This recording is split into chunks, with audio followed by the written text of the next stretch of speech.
Bien, bonsoir à tous et bienvenue pour ce compte-rendu un peu tardif d'un Conseil des ministres extraordinaire qui, vous le savez, a été destiné à présenter la loi spéciale. Et je commencerai donc en vous citant les mots du président de la République.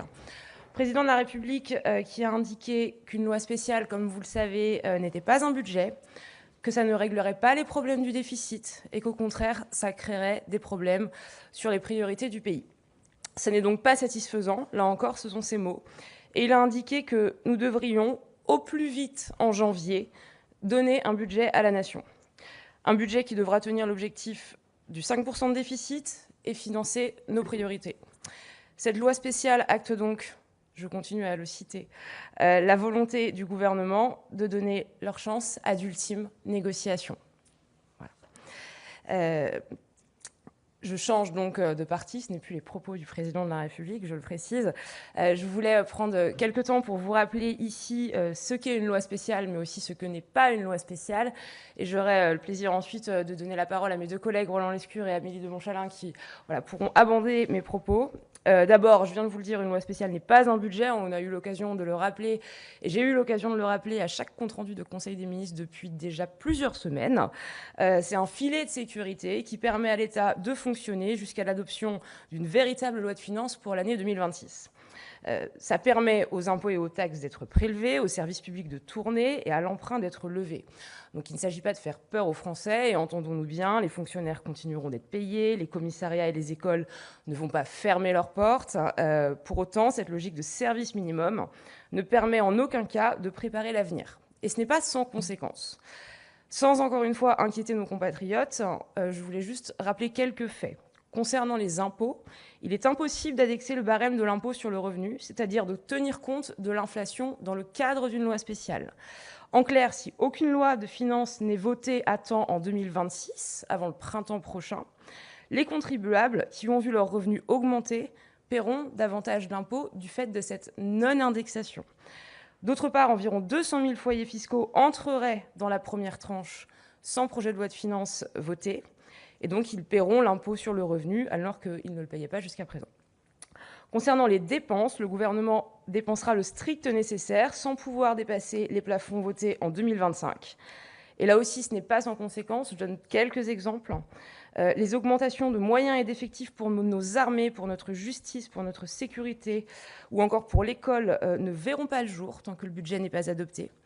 Concrètement, c'est 1600 créations de postes pour la justice et 1600 créations de postes pour le ministère de l'Intérieur qui seront gelées jusqu'à l'adoption d'un projet de loi de finances 2026. Certaines aides ne pourront pas être versées. Vous avez entendu mon collègue Vincent Jeanbrun, ministre du Logement, en parler régulièrement ces derniers jours. Et je pense notamment à MaPrimeRénov', qui sert à financer les travaux de rénovation énergétique. Concrètement, 80 000 dossiers actuellement déposés verront leur instruction retardée. Et enfin, certains financements seront bloqués avec des conséquences pour des projets d'investissement. Ce n'est donc pas le chaos, contrairement à ce qu'on peut entendre ici ou là, mais ce n'est pas satisfaisant. Ce n'est pas un budget, c'est une solution temporaire, c'est un palliatif, c'est un sparadrap qui nous donne le droit de prendre quelques jours ou quelques semaines supplémentaires pour discuter. Un accord doit donc être trouvé en janvier et le gouvernement sera bien sûr aux côtés des parlementaires pour parvenir. Je terminerai en citant le Premier ministre qui a indiqué lors de ce conseil que c'était encore votable sans intervention du gouvernement et que nous souhaitons donner à ce budget toute sa chance. Je vais passer la parole à mon collègue Roland Lescure. Rapidement, merci Madame la porte-parole. Ce n'est pas un budget. C'est un projet de loi qui fait 16 pages, vous l'avez sous les yeux, et qui fait 3 articles. Si un budget tenait en 16 pages et 3 articles, je pense que ça se saurait. Donc je rappelle les articles. Autorisation de percevoir les impôts existants. Ça veut dire pas d'impôts supplémentaires. Vous savez qu'il y en avait dans le budget. Pas de baisse d'impôts non plus. On reste sur l'existant. Deuxièmement, évaluer les prélèvements opérés sur les recettes de l'État au profit des collectivités territoriales. Ça permet aux collectivités territoriales de fonctionner. Mais là encore, pas de mesures nouvelles. Et ça permet à l'État, article 3, de recourir à l'emprunt. C'est donc véritablement un service minimum qui permet de gagner du temps et de poursuivre, et nous l'espérons vivement dès janvier, de parfaire les discussions. Vous le savez, la navette s'est poursuivie avec un projet de loi de financement de la sécurité sociale définitivement voté et un projet de loi de finances en partie examiné à l'Assemblée, voté au Sénat. À l'issue de cette navette, le déficit de l'ensemble des administrations publiques, c'est 5,3% du produit intérieur brut, ce qui est clairement, j'ai eu l'occasion de le dire, je vous le redis ce soir, inacceptable. Nous devons faire mieux, nous devons faire plus. Il est indispensable que la France dispose en 2026 d'un budget dont le déficit de l'ensemble des administrations publiques soit inférieur à 5%. Et donc 5%, c'est vraiment la limite haute. Maud Bréjon l'a dit, c'est atteignable, c'est votable. Il faut qu'on prenne le temps des discussions qui n'ont pas été poursuivies. Vous savez que la commission mixte paritaire s'est soldée par une conclusion non conclusive. Il faut que ce travail se poursuive dès le début de l'année, dès le 5 janvier en commission et dans la foulée en séance, de manière à ce qu'on puisse doter la France d'un budget tenu dans les 5% et qui permettra de financer nos priorités. Annie ? Merci beaucoup. Bonsoir à vous et à chacun. Effectivement, la commission mixte paritaire n'a pas abouti, mais je le dis ce soir avec beaucoup de clarté et de conviction, le compromis est à portée de main, et c'est non pas moi qui le dis, mais c'est aussi les parlementaires qui, je crois d'ailleurs, par la voix du rapporteur général Philippe Juvin encore ce matin, le rappelaient. Cette loi spéciale, elle nous donne quelques jours supplémentaires pour que nous puissions effectivement avoir un vrai budget dans les temps, en tout cas dans les temps que les Français attendent, c'est-à-dire au plus vite. Contrairement à l'an dernier, à la même époque, il y a une très grande différence. C'est qu'aujourd'hui, nous avons un budget de la sécurité sociale et que le 1er janvier prochain, nos hôpitaux, nos soignants, nos infirmières, les retraités y voient clair sur la manière dont la dépense publique s'organisera et dont nous pouvons limiter aussi le déficit de la sécurité sociale en ayant fait des économies qui n'auraient pas eu lieu si ce vote n'était pas intervenu. Donc c'est déjà une première bonne nouvelle pour les Français, mais aussi une bonne nouvelle pour la politique française. Cela montre que même sans majorité absolue, même sans recours au 49.3, même sans intervention au fond du gouvernement dans ce processus, il y a eu compromis pour les Français et pour l'essentiel. La loi spéciale, maintenant, elle concerne le budget de l'État et des collectivités territoriales. Pour qu'on soit clair avec les Français, il ne s'agit plus du budget de la sécurité sociale. Mais cette loi spéciale, c'est un service minimum. C'est au fond un non-choix, puisque ce service minimum ne répond ni aux urgences, ni aux attentes des Français. Service minimum, ça veut aussi dire risque maximum. Le risque que nous ayons moins de capacité à répondre aux urgences, moins de capacité à répondre aux besoins essentiels des Français, moins de capacité à investir et à faire avancer notre pays. Alors, vous le savez, aujourd'hui, avec le Premier ministre, au fond, le gouvernement a repris ses responsabilités. Beaucoup d'acteurs nous disent qu'il faut que le gouvernement prenne ses responsabilités. Eh bien, nous avons pris en recevant les groupes, les chefs de groupes parlementaires, les chefs de groupes politiques, pour que nous actions avec eux deux choses. La première chose, c'est un élément de calendrier. Sommes-nous vraiment tous bien d'accord pour dire que cette loi spéciale n'est pas un budget ? Sommes-nous donc bien tous d'accord pour dire que notre objectif est que ce régime de service minimum dure le moins longtemps possible ? La deuxième question qui a été à l'ordre de nos discussions, c'est au fond de savoir ce que nous voulons pour le pays. Qu'est-ce qui peut faire compromis ? Parce que si nous ne sommes pas d'accord sur le quoi, toutes les discussions sur le comment, sur les modalités parlementaires, sur les modalités constitutionnelles, sont sûrement très intéressantes, mais elles ne résolvent rien, puisque le but, c'est quand même qu'on ait un budget, et un budget, ça veut dire un texte de compromis qui réponde à l'essentiel. Au fond, si je le dis avec des mots simples, nous sommes dans le régime du provisoire. Et en général, on aime que le provisoire ne dure pas. Le service minimum n'a donc de sens que s'il est le plus court possible. Et je crois qu'une France au ralenti, personne n'en veut, a fortiori les Français eux-mêmes. Donc aucun jour de loi spéciale supplémentaire au-delà du 1er janvier n'est évidemment souhaitable ni satisfaisant. Ce sont les mots du président de la République. Aujourd'hui, nous avons présenté cette loi en Conseil des ministres par esprit de responsabilité pour que notre pays ne fasse pas défaut, que nous puissions continuer à payer nos fonctionnaires, que nous puissions assurer ce qu'on appelle la continuité vitale de la nation, que nous puissions effectivement aussi payer nos créanciers, parce que si nous ne payons pas nos créanciers, nous ne pouvons plus financer nos services publics. Mais la loi spéciale, Roland Lescure vous l'a montré, ce sont 3 articles. 2 articles de service minimum et 1 article de service de la dette. Et donc, je le redis, notre pays mérite mieux et il le mérite vite. Ce que nous avons acté avec les forces politiques, c'est qu'il n'y aurait pas de trêve des confiseurs du compromis, que s'il y a un service minimum, nous ne faisons pas la grève du compromis. Et que donc nous continuerons à travailler très activement dans les prochains jours pour que le 5 janvier, quand reprendra le travail de la Commission des finances à l'Assemblée, nous n'arrivions pas depuis nos vacances, que nous arrivions depuis du travail collectif pour continuer à forger ce compromis qui n'est pas un vain mot, mais qui est un compromis au service des Français, au service des urgences et au service aussi des réponses que nous pouvons apporter aux crises qui, malheureusement, aujourd'hui, frappent notre pays. Je vous remercie.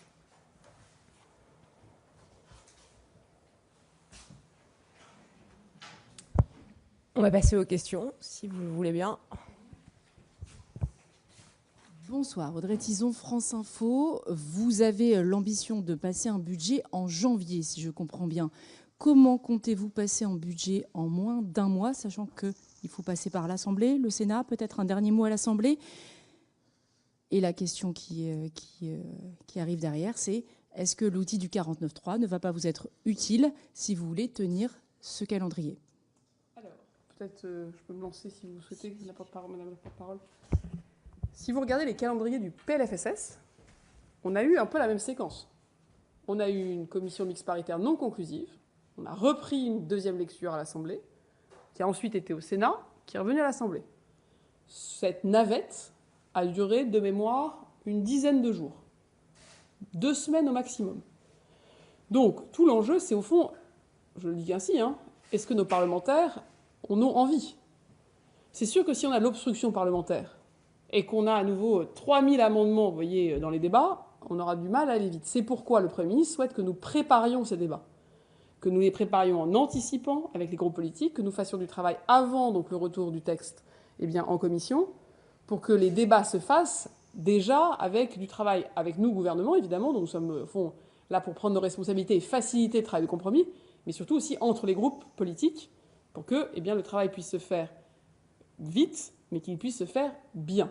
Deuxième élément, je le redis, si vous invoquez quelque modalité que ce soit, par le 49.3 ou d'autres, si vous n'avez pas d'accord sur le quoi, si vous avez ensuite un désaccord sur le quoi, vous aurez à la fin une situation qu'on a malheureusement déjà connue de nombreuses fois, où vous n'avez à la fin ni budget ni gouvernement.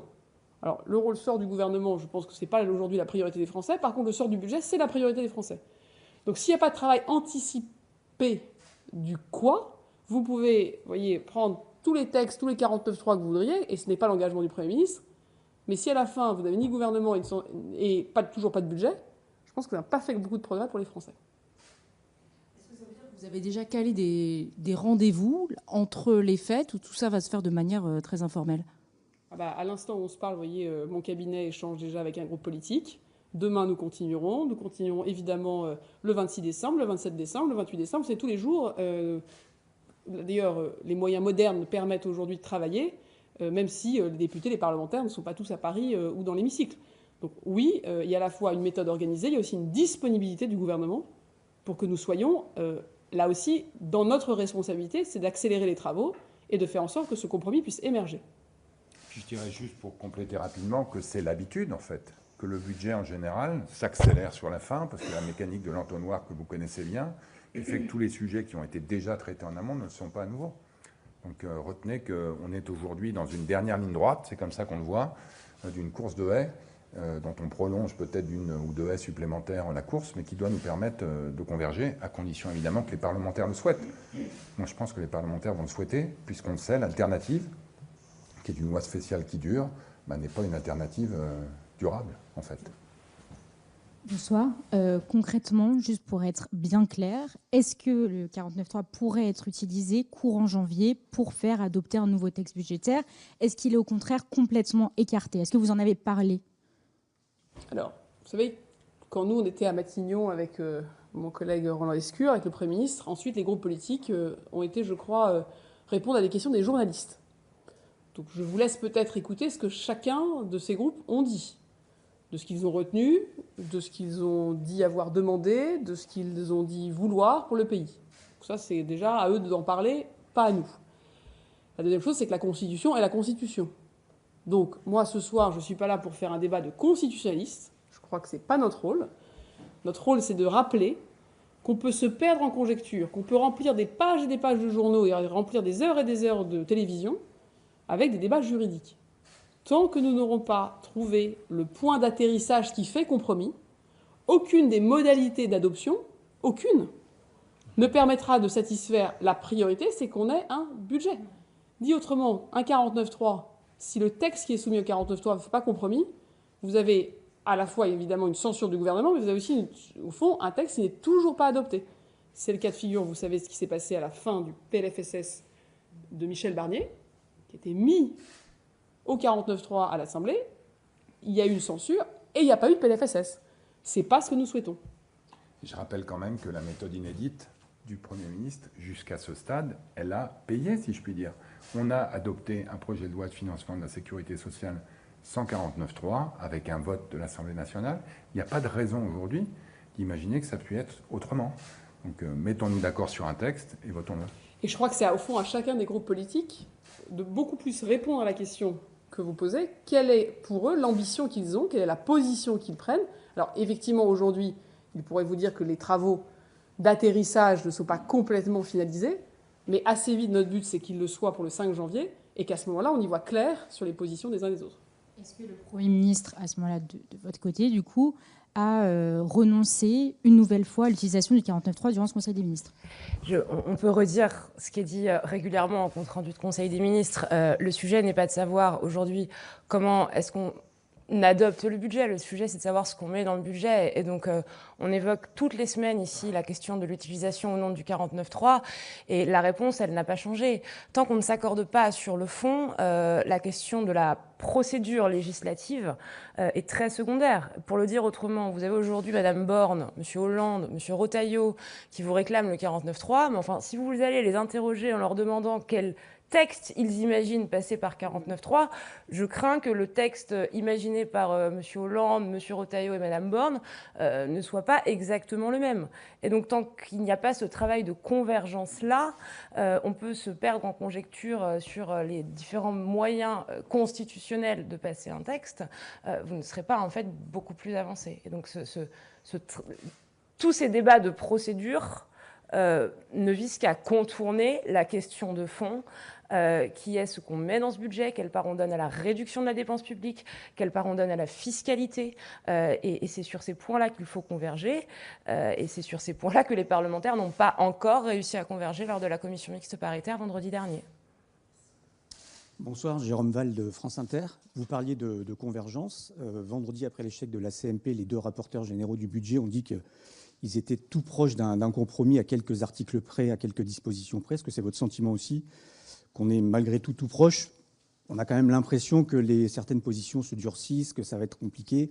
Voilà, où se situe à vos yeux le curseur d'un futur compromis? Déjà, il y a une chose importante dans le message des rapporteurs généraux qui n'était pas forcément partagée par tous les acteurs parlementaires actuellement. C'est que le pire des budgets, c'est l'absence de budget. Le plus mauvais des budgets, c'est le pas de budget. Et donc, ce qui est important à retenir de ce qu'ont dit Jean-François Husson et Philippe Juvin, c'est qu'eux, ils étaient en train de travailler sur un budget qui avait effectivement une P1, comme on dit, une première partie qui puisse faire consensus ou compromis à minima, et une deuxième partie qui concerne les dépenses qui puisse là aussi faire compromis. Au fond, il y a deux éléments aujourd'hui dans le débat. C'est est-ce qu'on reste dans la posture? Est-ce qu'on fait de ce budget un tract pour la présidentielle de 2027? Ou est-ce qu'on rentre dans le fond des choses et qu'on se dit qu'au fond, en 2026, les Français n'auront pas à voter pour un président, mais ils auront à vivre la vie qui est la leur, avec les défis de notre pays aujourd'hui. Le narcotrafic, l'agriculture, la défense, la réforme de l'enseignement et notamment de la formation des enseignants, et qu'au fond, c'est à ces urgences-là qu'il nous faut répondre. Souvent, le Premier ministre parle d'un budget de transition. En disant, il y a eu un moment politique qui était celui de la dissolution, il y a un autre grand moment politique qui arrive, qui est celui de la présidentielle. Entre-temps, soit on met au fond sur pause notre capacité à décider, mais eux, les Français, ils n'ont pas une vie en pause. Ils ont besoin, sur l'ensemble des sujets qui les concernent, que nous trouvions un compromis. Un compromis pour répondre aux urgences, pour répondre à l'essentiel, pour répondre aux crises. Et donc, oui, Philippe Juvin et Jean-François Husson vous disent que sur un certain nombre d'éléments, et c'est heureux, il y a des convergences. Je vais vous donner un exemple. Il y a plus de 50 dispositions qui ont été votées dans les mêmes termes entre l'Assemblée et le Sénat. C'est-à-dire qu'il y a des amendements qui ont été votés à l'Assemblée, qui ont été votés exactement de la même manière au Sénat. Ces 50 dispositions, parfois elles modifient le texte du gouvernement, parfois elles suppriment des velléités que nous avions dans le texte, parfois elles ajoutent des nouvelles dispositions. C'est déjà une bonne nouvelle pour nos concitoyens de savoir qu'il y a au moins plus d'une cinquantaine de sujets où l'Assemblée et le Sénat ont voté la même chose. C'est quand même un bon point de départ. Ensuite, on a regardé avec les rapporteurs généraux un certain nombre de sujets qui ont été débattus dans les deux chambres, qui ne sont pas arrivés exactement au même endroit. On en a à peu près une dizaine. Sur ces 10 thèmes-là, on voit bien que le sujet est posé. Maintenant, il faut qu'on arrive à trouver le point d'équilibre entre les curseurs qui ont été posés au Sénat et à l'Assemblée. Et puis, il y a un certain nombre de sujets qui sont dans le débat public, sont portés par certains, et qui, on le voit bien, seront nécessaires à mettre dans le compromis pour qu'à la fin, tout le monde puisse faire un pas et avancer. Donc, moi, je le redis, que les rapporteurs généraux, et ils ont fait un travail que je veux ici vraiment respecter, considérer et rappeler, puissent continuer à faire ce travail, c'est essentiel. Mais la clé, c'est pas juste, vous voyez, que les rapporteurs généraux se mettent d'accord, c'est que les forces politiques, qui sont ensuite dans les deux hémicycles, reconnaissent ce travail commun comme un compromis. Et non pas comme quelque chose, au fond, d'externe, sur lequel ils auraient à se positionner de manière externe, et qu'ils puissent, au fond, dire, voilà, il y a un compromis, mais c'est pas le nôtre. Donc c'est cette appropriation-là politique qu'il nous faut maintenant réussir. Bonsoir, Mohamed Mezrahi pour France Info TV. Ma question, j'en ai plusieurs. Combien coûte un jour de loi spéciale à l'État ? Vous avez dit, Madame Montchalin, que ça avait un coût. Éric Coquerel dit que ça peut rapporter, lui, de l'argent, au contraire. Vous dites aussi qu'il y a des mesures qui font compromis. Est-ce qu'on peut savoir lesquelles ? Et dernière question, la négociation du 5 janvier part du texte en sortie de cette commission mixte paritaire ou bien du texte de base proposé par vous, Madame la Ministre ? Alors, le premier coup que ça a, c'est l'incertitude. C'est le nombre de jours où, quand vous êtes un chef d'entreprise, vous attendez avant d'investir. C'est le nombre de jours quand vous êtes un particulier qui voulait investir dans un logement, vous attendez pour savoir quel va être le régime fiscal. C'est le nombre de jours que vont attendre les agriculteurs, par exemple, pour pouvoir bénéficier pleinement de la défiscalisation des indemnités d'abattage. C'est le nombre de jours que devront attendre les viticulteurs pour se voir verser les aides, notamment pour l'arrachage des vignes. C'est ça le coût. C'est pas juste un coût pour l'État, c'est un coût pour la nation. C'est une nation qui s'affaiblit parce qu'il y a des urgences, il y a des essentiels et qu'on n'est pas en train d'y répondre. Première chose. Ça a aussi un coût, vous voyez, dans les PME de la défense. Attendre les commandes du réarmement qu'on a budgété, qui a été voté à l'Assemblée et au Sénat, ça a un coût collectif. Ça, c'est la première chose. Ensuite, des mesures de convergence. Je vais vous donner deux exemples. Et à l'Assemblée et au Sénat, la mesure que le gouvernement proposait pour changer le régime de TVA des auto-entrepreneurs, et à l'Assemblée et au Sénat, il a été dit que ce n'était pas une bonne idée. Donc je peux dire ce soir, vous voyez, là-dessus, il y a un compromis. Il y a un compromis parce que, manifestement, notre idée de réforme n'est pas bonne. Et j'en prends acte, c'est la démocratie, ça ne sera pas mis dans le budget final. Ou alors sinon, c'est qu'on ne respecte pas le Parlement et ça serait quand même une drôle d'idée. Deuxième exemple, concernant nos outre-mer. Le régime d'aide à l'investissement productif, qui est un régime fiscal favorable pour soutenir l'activité économique dans nos outre-mer, dans les deux cas, le Sénat et l'Assemblée ont dit qu'ils n'étaient pas d'accord. Dernier exemple, important, par exemple, qui concerne, la réforme, par exemple, de la taxe petit colis. C'est des modalités techniques, mais il y a eu un consensus pour dire la manière dont on veut le faire porter, non pas sur les consommateurs, mais sur les plateformes. La manière, alors c'est très technique, mais et les sénateurs et les députés ont choisi le même tuyau pour que ce soit bien les plateformes qui payent et pas les consommateurs. Donc des mesures, je vous dis, il y en a une cinquantaine. Donc vous pouvez faire le travail, il suffit de comparer le texte du Sénat et le texte de l'Assemblée. Alors celui de l'Assemblée n'a pas finalement été voté, mais les amendements ont été votés. Puis vous verrez qu'il y a plein de sujets qui ont été votés pareil. Votre dernière question concernait... Quel texte ? Sur le texte du Sénat. Alors, on repart du texte du Sénat. C'est le principe de la navette, c'est que c'est le dernier texte voté.